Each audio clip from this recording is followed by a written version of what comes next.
to the A.J. Brown Show, where we talk about all things investing, options trading, and the like. Now here's your host, A.J., whose primary mission in life is to help you become a better investor.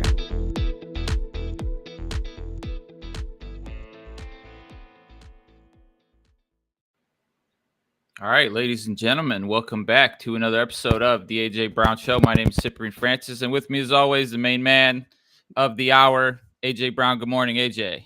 Good morning, Cyprian. How are you doing? Doing fabulous. Happy July 8th. I feel like we got a lot of positivity in the market. We got some decent news this morning. What are you seeing on your end of things? Well, we had our employment numbers come out. The employment numbers were hotter than expected, so that's a double-edged sword. We'll have to talk about that a little bit. Yeah, and we've been rallying all week, so we're feeling positive in terms of some other data points. Well, let's talk about that a second. So Sure. We've been rallying all week. In fact, I'm going to pull up the SPX chart on my screen here. We have been rallying all week, and I can tell you what we're looking technically. Let me zoom in here. A technical perspective, instead of this move down being what expected in a downtrend, which would have been a move lower than this low over here, and a bit lower. So we like to retrace the last move and then go a little further. But instead of doing that, we stopped about halfway the last move and then started heading back up. Now, that is a classic bottom being found. And depending on this third move, this move we're currently in, this orange move, if this move goes above 3,900 and about 50, 3,943.92, but 3,950, then that's a bottom to the market being found. Now, coming back and researching, why are we finding a bottom? We know that there's still the skirmish going on in the Ukraine, which is screwing up commodities left and right. We also know that there is problems still on the supply side, employment being quite tight. You know, the Fed still wanting to control inflation. It hasn't gone anywhere. So why is a bottom being found? And it turns out, and they're seeing a bottom as well in the commodities. So everything from grains, the ag features, all the way to the precious metals, copper, the industrial metals, and even oil has dropped down from its high. It's hovering around $100 a barrel instead of $130 a barrel. So what's up with all this moderation? And the scoop is bond yields. So bond yields have been going down. A lot of people don't understand what controls the yield. What I'd like to put out there is, say, for instance, you're a city and you decide to issue some municipal bonds. You basically put, like, I don't know, a certain amount, a fixed amount of money into the budget to pay those bonds. So the more people who buy those bonds, the less that money is going to be spread around those buyers. So if you have buyers of bonds, the yields go down because there's a fixed amount of money to pay out those bonds in the upcoming budgets. So there's some buying of bonds right now, which is pulling the yields down, which is making people now go towards more risky investments. And so they're starting to buy those investments, and that's why we're starting to see a bottom in some of these stock markets, in the stock market. But the question is that sustainable, and why is that happening? Yeah, and I guess things are starting to line up, right? So the commodities are helping control inflation a little bit. And so I'm wondering, we got some decent data that just came out. I don't know if we want to go over the exact employment numbers, but I think the idea is that they were in line, right? So in line, a little better this spillover isn't heading into employment yet. So then we'll just have to keep an eye on what's next. And it's probably retail sales and CPI again coming next week. Yeah, and so we got to watch out how the market interprets the employment numbers. Right now, today, they're quite positive about them, but give them the weekend, right? Give investors the weekend to kind of mull this over, because if employment isn't moderating, and let me go ahead, and I pulled up the employment report here. They were expecting 270,000. Instead, they got this much higher number of 372, right? And private payrolls still way high, right? People are still hiring.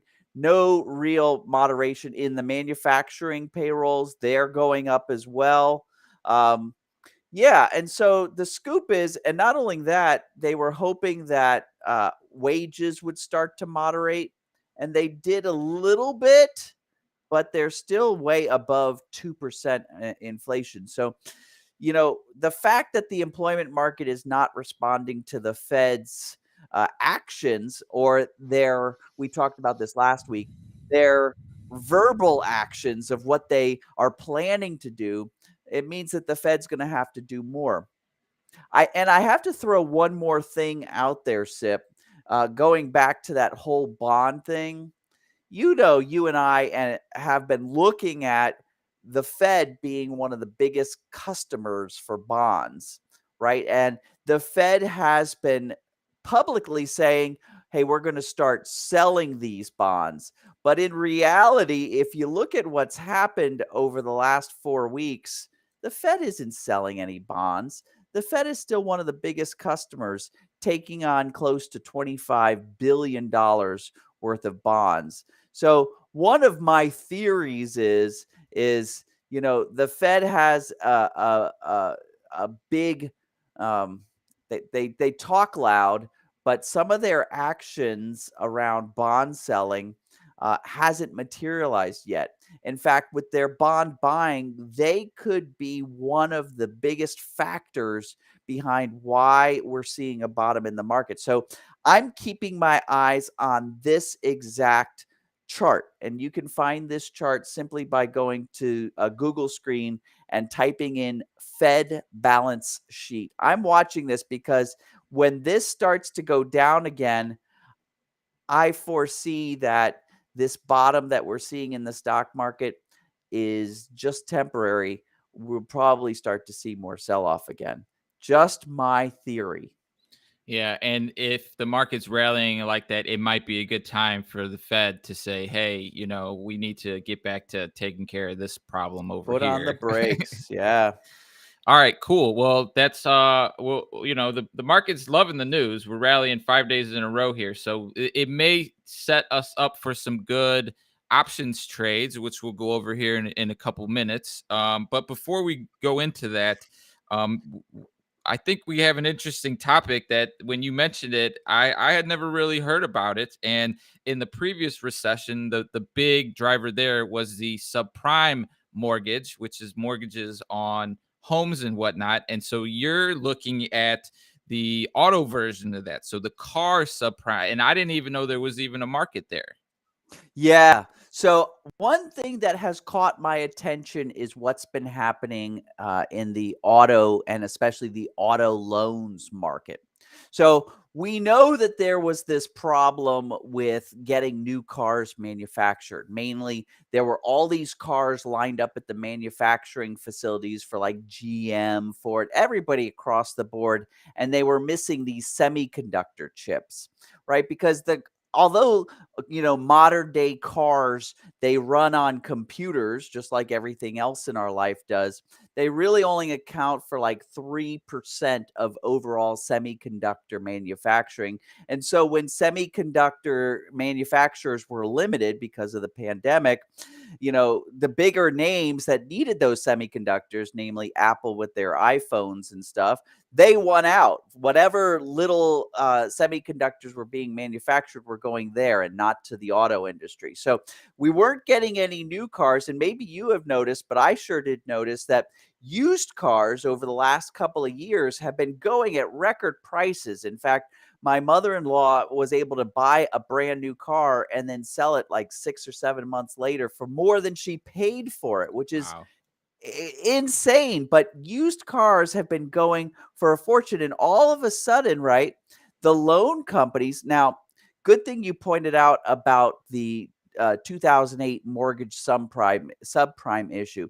This was huge, right? Because all of a sudden the mortgage companies, they weren't as regulated as they had been maybe 10 years earlier, and so they were giving people mortgages for houses, and that caused a huge collapse because they were giving people who maybe didn't qualify for mortgages, and then those people couldn't pay it back, and then all of a sudden this housing bubble started to burst, and so they were on the line for more money than the house was worth, and they were questioning whether they should pay it back or not because the house wasn't worth that. Okay, that happened. That caused like 3 years of hassle to try to dig ourselves out of. They came back with stronger regulations, so it's more difficult to give housing loans, but those regulations didn't hit the car industry, right? And so we've been seeing loans going out to just about anybody who wanted it for up to like 125% of the value of the car to pay for taxes and destination fees and whatever else the person wanted. And those used car prices and those new car prices were so exorbitant. And now that they're starting to moderate, now that new cars are coming out there, the used car market looks like it's collapsing quite quickly. People who shouldn't have been getting loans, well, they got loans, and now they're questioning because their car isn't worth nearly as much as they paid. They're questioning, should I keep paying back on this? And what the banks have done is exactly what they did in 2008. They were taking all of these loans and they were then bundling them up and putting them out on the markets to be traded in the form of bonds and stocks. So you're going to, this isn't nearly as big as 2008, but the auto loan business is $1.7 trillion, right? And so, you think about the Fed buying and selling bonds at $40 billion and how much that affects the market. Imagine what's going to happen if $1.7 trillion starts to go in default. It's not going to be nearly as big as what happened in 2008, but it is going to affect it. We're going to see car stocks being affected. We're going to see bank stocks being affected. And I'm watching this closely because right now, with the used car prices and the new car prices starting to moderate and drop, we're starting to see a lot of defaults in those auto loans. So keep your eye on this space. So yeah, that's very interesting, and it makes a lot of sense. So how would one keep an eye on the space? What's the best way to understand? Is there a weekly car report or a monthly car report where some of this data is coming out? Sure, but where I've been looking is just at the auto sectors and at the banking sectors and looking at some of the earnings reports that have been coming out this summer, and they have a red line around auto loans. And so that's where I'm paying the most attention. But I'll look up and see if we can't find for the next show some easy places that we can just Google and find some indicators. But mainly looking at the auto sectors and looking at the banking sectors. Yeah, and I can see this being a big issue because I see the ads. I hear the radio ads, no money down, your job is your credit, right? Like I see the billboards, like it's all over the place, and people like getting their hands on a fancy car. So if those defaults start to kick in, it could be kind of a hindrance on the economy. So Yeah. definitely something to keep an eye on, and Add maybe. insult to injury. Sure, but because we're savvy traders, we're going to be looking for opportunities to take advantage of that in Absolutely. what's going to be happening. All right, cool. With all of our tools, SIP, we have the ability to trade whatever the market gives to us. It's just important that we identify what the market's giving to us and not E- just apply those tools willy-nilly. Exactly. And with that, we're going to go ahead and give everybody an opportunity to learn some of the strategies, learn a little bit about you, learn a little bit about Trading Trainer, the program. And so we have a daily workshop that AJ does where he breaks down these strategies, examples, talks about experience, things that we cover on the show. So I'm going to go ahead and add that link to the chat. We're also going to play our little commercial to invite everybody to join the webinar. And then we're going to go over a couple signals, a couple opportunities that you have identified, a couple opportunities that audience members are curious about. And if anybody watching or listening is interested in a specific name, feel free to drop it in the chat. We'll try and get to it if we can. Otherwise, we'll be back in 30 seconds or so. I get it. You're afraid of trading in the markets. Guess what? I've got your answer. I've got 4 strategies I'm going to give you along with the tools to make it super easy. I'm going right home, giving you the webinar. I need you to sign up below and meet me in a few minutes.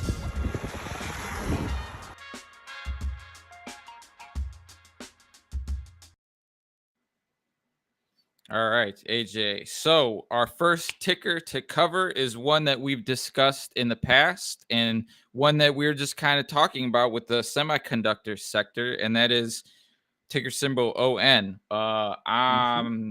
What's the name? Omni. ON. ON Semiconductors. ON. Oh, yeah. Yeah. All And right. so this is a company that we talked about a few weeks ago. And the reason why I want to feature it is we got our signal. So we got our signal last night that indeed this little dip here that I'm showing you on the chart was its bottom. And so today we're looking for follow through. I usually like to wait until the afternoon session in order to make a purchase on an end of day signal the night before. I'm also a little bit concerned again because of the weekend and how investors like to internalize things over the weekend. So I tend to either wait until the afternoon session, but on a Friday, I might wait until the Monday session.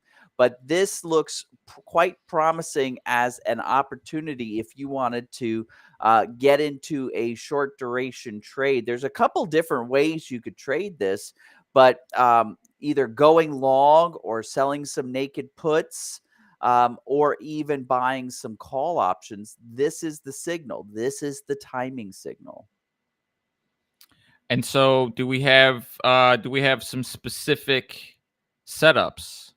Yeah. And so, for instance, if you want to make some income and you've got the money, if having ON Semiconductor in your portfolio for the long duration might be of interest to you, maybe we could go ahead and sell some near term $50 puts. And if ON decides to keep going up, fine. We're going to make that income off of selling that put. If it doesn't, if it dips back down, right now it's trading at about $54, $53.50. If it dips back down to 50, well, then we'll get to add that to our portfolio at that discount. That's a great strategy. Another strategy is let's buy some call options. So let's take a look at the option chain really quick and see if there's some good call options that I might be interested in. Let's go ahead and pull this up. I'm looking quite a bit out. I'm looking at the January 2023 options. And, the strike price on this, I'd want to go a little bit in the money, if not far enough in the money. I kind of am attracted to this $30 call. Now, I'm going to be very careful. Again, I'm going to keep my eyes on all those other kind of macro because ON Semiconductor is one of those companies that would benefit from having low bond yields. So if I see the bond yields go up, I might be getting ready to take my profits instantly. But, buying that $30 call would position me well for possible premium selling in the future or just taking my profits and running on a downturn. All right, so we're going to be looking for a upside opportunity in ON with some nice liquidity there on the option side. All right, moving on. to our next ticker. And this is Sarah from Des Moines, Iowa, is interested in your opinion on eBay, an online retailer, one of the first and originals. Yeah, I think Sarah was asking me if it's time to buy some eBay. Does it look like eBay is bottoming out? Let's zoom out a little bit on eBay and kind of just point out that eBay, along with the overall broad market, has totally been downtrending since about the end of October, beginning of November of last year. And now we're seeing a little bit of a stall, but let's focus in on the current pattern here. This is what we would call convergence or consolidation.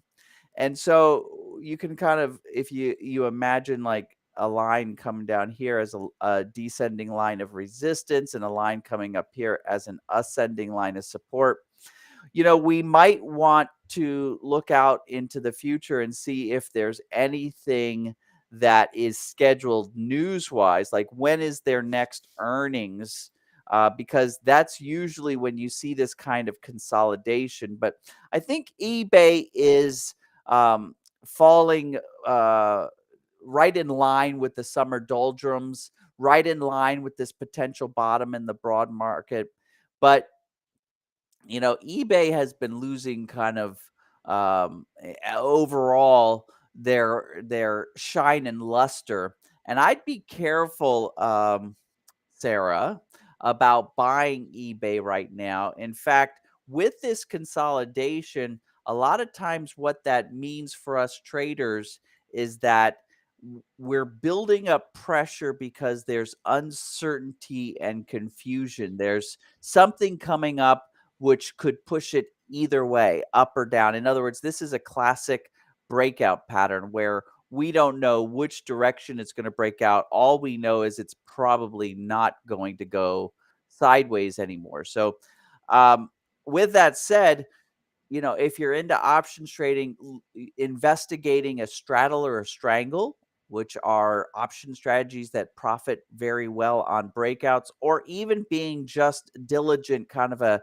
active trader and looking for an opportunity to trade eBay as a breakout. So when it does start to break out, buying those in the money calls or in the money puts in order to profit on eBay.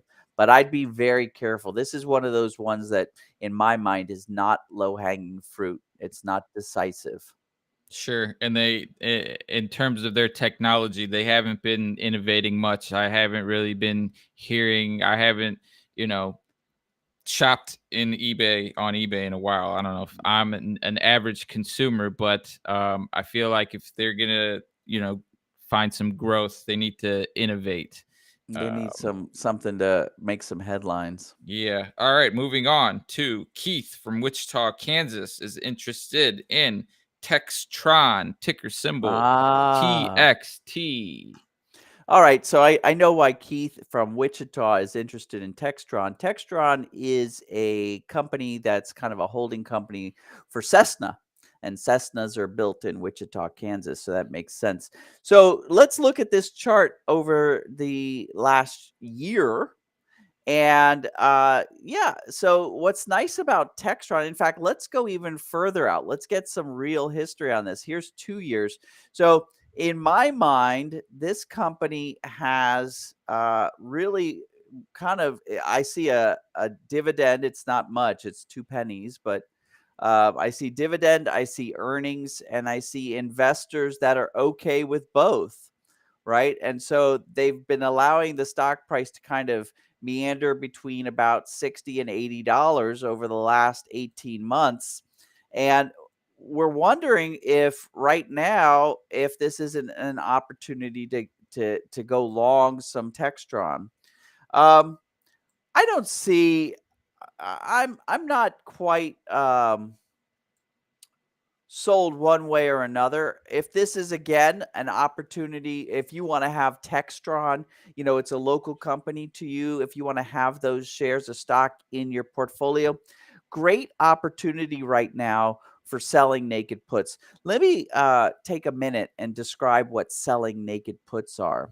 So when you sell a naked put, what you have to have is some cash, right? Because another name for selling naked puts is selling cash secured puts. You pick a strike price, right? So, say for instance, in our example, maybe you pick the $60 or the $55 strike price, and you sell these puts and make some upfront income. Whenever you sell anything, you make upfront income.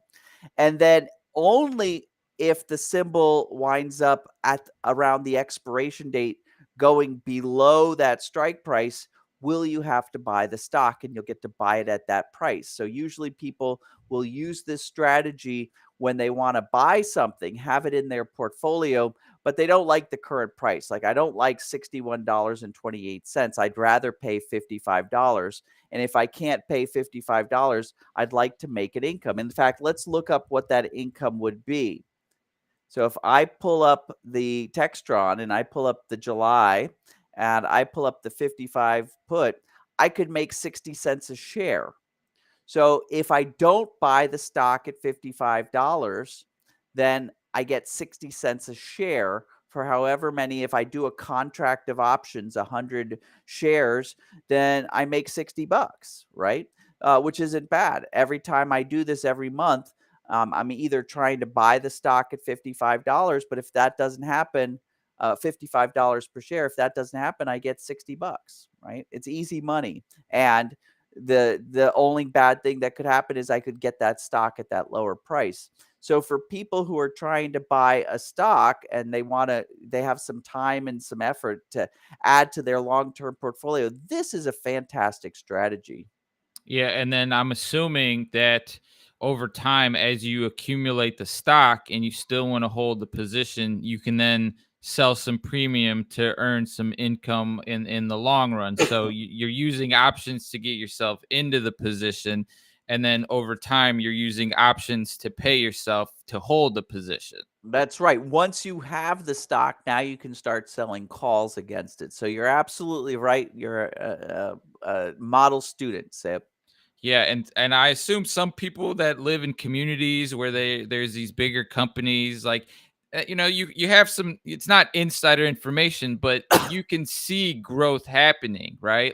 You Sure. observe it, and sometimes it's good to invest in things that you believe in, that you're a customer of, things like that. And Absolutely. If either a customer or a employee of, like, I'm sure Cessna and Textron, they employ a lot of people in Wichita, Kansas. And so exactly like you said, if you start hearing at the local pub or bar that people are getting hired and they're just building planes left and right, maybe you want to be a shareholder in that. sure, never flown in a Cessna, but they look cool. Yeah. All Over right. over overwing is what they're called, Oh, interesting. meaning All that the right. wing is above the airplane instead of below, like a Piper. Yeah, I'm sure I've seen it in a lot of movies and TV shows. The Cessna, like that's how I when you mention the Cessna, I'm like thinking, oh, what movie did Tom What Cruise movie? fly a Cessna in? Yeah. We I've gotta been in get a to the Cessna. I've been in a Cessna, and what's cool about them is because the wing is over the airplane, it's cool because you can see all the stuff on the Oh, ground right, much right, better. Yeah. right. Awesome. All right, cool. So we're going to be moving on from planes to meat, right? So Katie Oh, from Columbia, Missouri is interested in Beyond Meat, which isn't real meat, but plant-based meat. And they've been doing some really good PR marketing initiatives lately from what I've seen. and let me see if I can go back because they haven't been public that long. Let's see how long they've been public. Let's see. Going back. They're considered okay, so if I go back, these are all monthly charts. It looks like they became public in May of 2019. So they're a fairly new company, at least with respect to being traded publicly. Um, and they have, I mean, my wife and I are vegetarians and we buy all the Beyond Meat, and they've been getting, a lot of distribution in like Costco's and stuff like that. So they're putting themselves out there. And every once in a while, you'll hear about the Impossible Burger or Beyond Meat being featured at a fast food restaurant. We like their spicy sausage. That's one of our favorite. We put it in our tomato sauce and things like that. Um, with that said, Beyond Meat is considered one of those companies that is kind of cutting edge, more riskier play. And so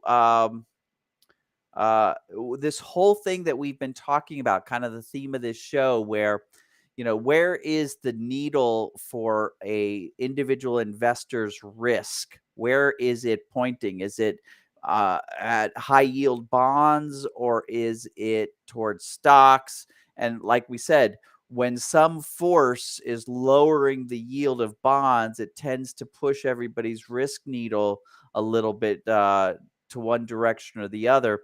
And so, with the lowering of yields of bonds that we've seen over the 4 weeks and the taming of the commodities, we've seen people's needles go back towards like the Impossible Burgers. And just on a side note, we've even been seeing things like crypto stabilizing at a floor. But coming back to Beyond Meat, it does look like they kind of have found support, found legs at $25. They're back up at $32.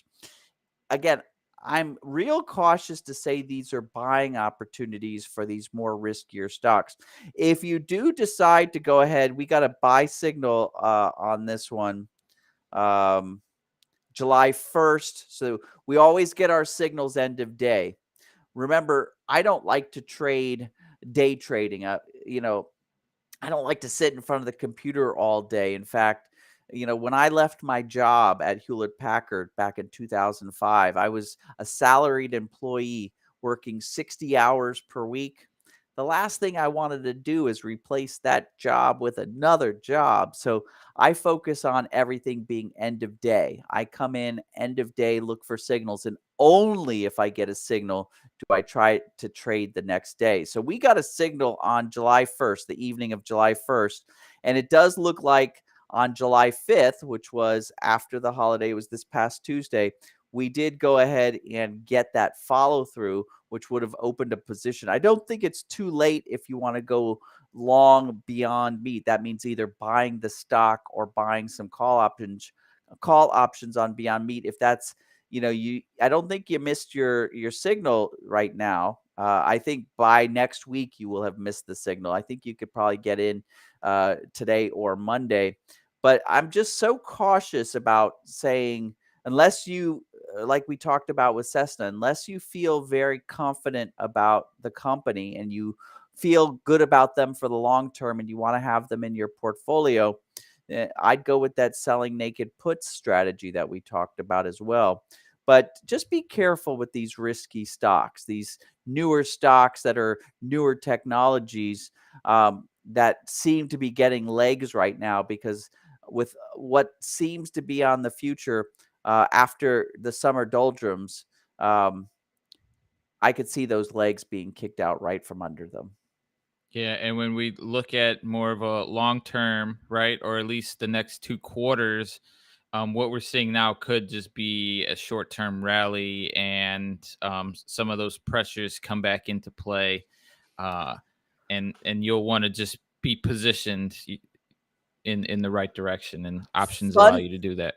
Fundamentally, though, if you're really like I was looking on this other screen here about Beyond Meat, and I can see why Katie's interested about it, because again, in Columbia, Missouri, that's one of their biggest plants for not that's I meant to say that plants for manufacturing plant-based meat, right?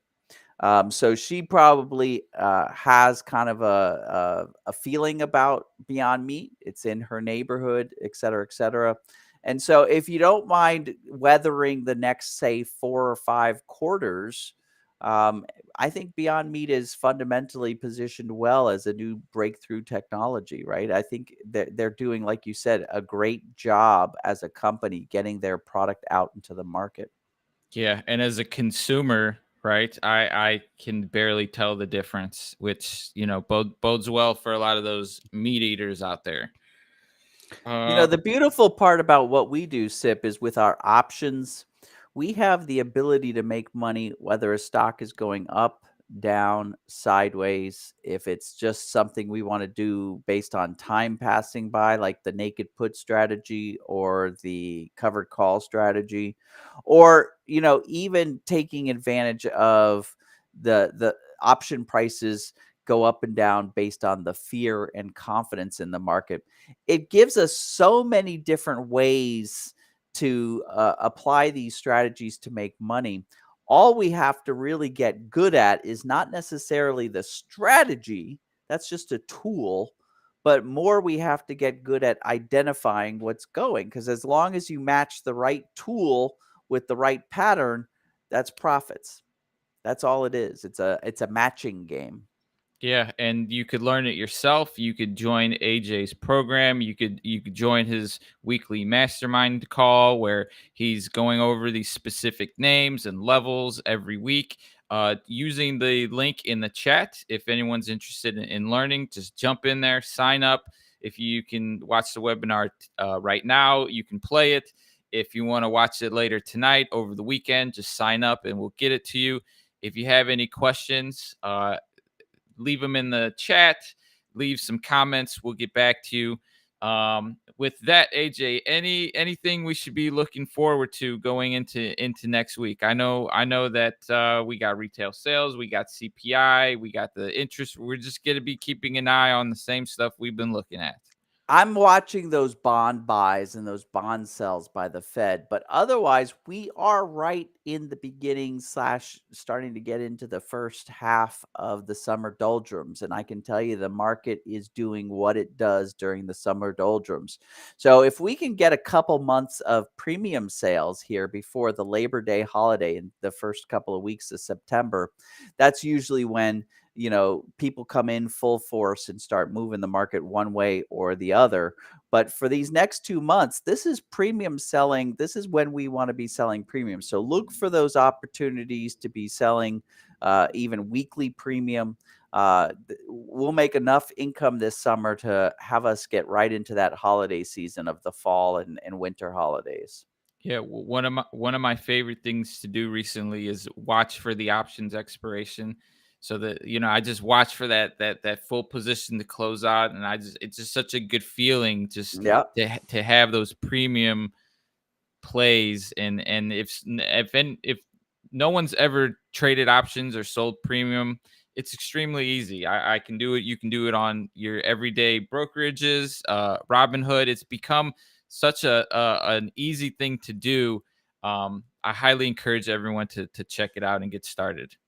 Just my recommendation is the fastest way to get going is get some guidance. Don't just try to willy-nilly it, because that's a fast way to lose some portfolfolio, right? Yeah, well, Your hard-earned money. that's why we've got that workshop. Yeah. Free to join. Hit that link, jump in there, sign up. AJ's going to reveal all of his secrets. Well, maybe not all of them, some of his secrets, but really show you the ins and outs of why he's been able to do this successfully for almost 2 decades, right? Almost. Yeah. Yeah. I think that it took me about 4 years of trial and error, which I don't recommend anybody do, to really get into kind of the zone of being able to profit consistently. And so around 2002, 2003 is when, I had something there. And by 2005, I was to the races. Awesome. Well, we wish everyone watching, trading, investing for the first time the same success. And AJ and the team at Trading Trainer are here to help you learn, to help you grow. If you've enjoyed the broadcast and you want to tune in to some more content, hit that like, hit that follow, hit that subscribe button, smash it. Go ahead, smash it, and we'll get the content to you as fast as we can. As always, if you have questions, feel free to reach out. Other than that, we appreciate everybody tuning in. We hope you have a good weekend, and stay safe out there. Stay safe.